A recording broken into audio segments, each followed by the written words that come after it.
Hey everyone! Welcome back to Financial Futures, your go-to channel for all things personal finance and social security. If you're new here, don't forget to hit that subscribe button and click the notification bell so you never miss an update on how to secure your financial future. Today's topic is a hot one: the potential $200 per month raise to Social Security benefits in exchange for eliminating the cost of living adjustment, or COLA. Sounds interesting, right? Well, let's break it down.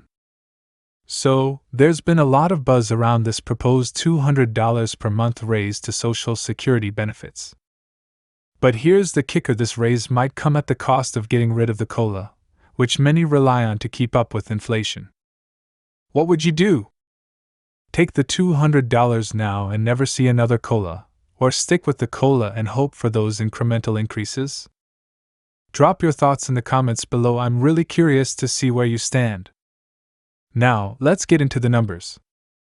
Over the past few years, we've seen some significant inflation, which has led to higher COLA increases. In 2023, the COLA was 8.7%, the biggest since 1981. In 2024, it's projected to be around 3.2%. On average, Social Security beneficiaries saw a $199 increase thanks to these COLAs. But here's the twist: over a longer period, the average COLA is just 2.6% per year. So, if inflation normalizes, would that $200 raise now be worth more than the COLA increases you might see in the future? Let's dive deeper. So, what are the pros and cons? On one hand, taking the $200 raise now might seem like a good deal, especially if future COLAs revert to that 2.6% average. You'd get more money upfront, which could be particularly beneficial if you're not expecting massive inflation spikes down the road. On the other hand, if inflation continues to be high, those COLA adjustments could potentially add up to more than $200 over time, but it could take years. Let's look at a couple of scenarios. If you're receiving $1,000 a month, a 2.6% COLA only adds $26 to your check. It would take years for those increases to add up to $200. But if you're getting $3,000 or more per month, a 2.6% increase would add $78 or more each year. For those beneficiaries, sticking with COLA might make more sense. Of course, we also have to consider the bigger picture.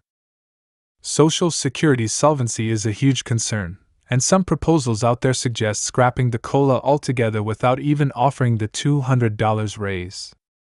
The choices we face now could have long-lasting impacts on our financial well-being in retirement. So, what do you think? Is the $200 raise worth it if it means giving up future COLAs? Would you rather take the immediate bump in benefits or stick with the traditional COLA increases? Let me know in the comments, and let's get a discussion going. Also, don't forget to subscribe to Financial Futures so you never miss another update like this. Next, I've got some eye-opening insights to share with you, insights that might just explain why your wallet feels a little lighter these days. Spoiler alert, it's not just in your head. So, have you ever felt like you're earning more but somehow have less money than you did a few years ago? It turns out, you're not imagining things. The Federal Reserve Bank of San Francisco just released a bombshell report that sheds some light on why so many of us are feeling the financial squeeze. Let's dive into the details. According to the report, while incomes surged during the pandemic, largely due to government stimulus checks, enhanced unemployment benefits, and other emergency measures, the economic aftermath is not what many expected. The top 20% of Americans, those with the highest incomes, actually have about 2% less wealth today than they would have if the pandemic never happened. But here's the kicker: the bottom 80% of Americans, so the vast majority, have seen a staggering 133% drop in their financial situation. That's right, 133%. Let's rewind to 2020 and 2021. During this period, we saw massive injections of cash into the economy. From stimulus checks to PPP loans for small businesses, about $6 trillion was printed and distributed. It felt like we were all swimming in money, right? But as we know now, that short-term gain has led to some long-term pain. While everyone's income did spike, it was the top 20% who saw the most significant gains. However, as the pandemic's effects wore off, even they experienced a decline, albeit a smaller one. But for the other 80% of Americans, the drop was much sharper and more devastating. Fast forward to today, and we're facing a new reality. The report suggests that without the pandemic, the bottom 80% of the population would be in a much better financial position, 133% better, to be exact. But because of the way things played out, we're in a much worse spot. It's not just an illusion your financial situation has likely deteriorated. So, why are so many of us feeling the pinch? There are several reasons: rampant inflation, rising costs of living, and yes, questionable economic policies. Even high-income earners are feeling the heat. Many are cutting back on spending and even turning to discount stores. When you see people who used to shop at luxury retailers now looking for bargains at Walmart, you know something has changed. Another sign of our financial struggles? Credit card debt is through the roof. We recently hit a staggering $1.14 trillion in credit card debt, with the numbers climbing quarter after quarter. Why? Because people are running out of cash and relying on credit just to get by.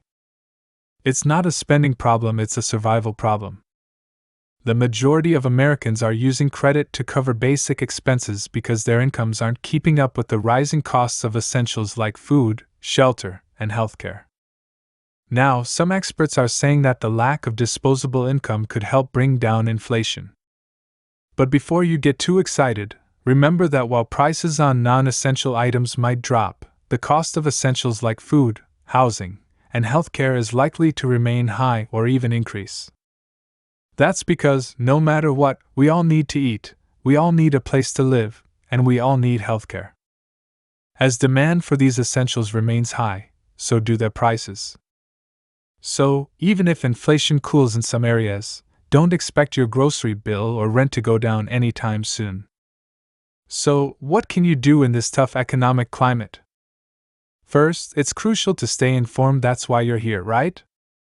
Keep a close eye on your budget, prioritize paying down high-interest debt like credit cards, and if possible, look for additional income streams. Every little bit helps. And remember, this isn't about doom and gloom, it's about understanding the reality of our situation so we can make smarter financial decisions moving forward. If this video resonated with you, if you've been feeling the financial pressure and wondering why, I hope this breakdown has provided some clarity. We're all in this together, and the more we understand, the better equipped we'll be to navigate these challenging times. Don't forget to hit that subscribe button and ring the bell so you never miss an update. Also, share this video with your friends and family who might be feeling the same way. And if you've got questions or thoughts on this topic, drop them in the comments below. I'd love to hear from you. Check out the other videos on the channel for more tips and insights into managing your financial future. Until next time, stay informed, stay empowered, and take care of yourselves.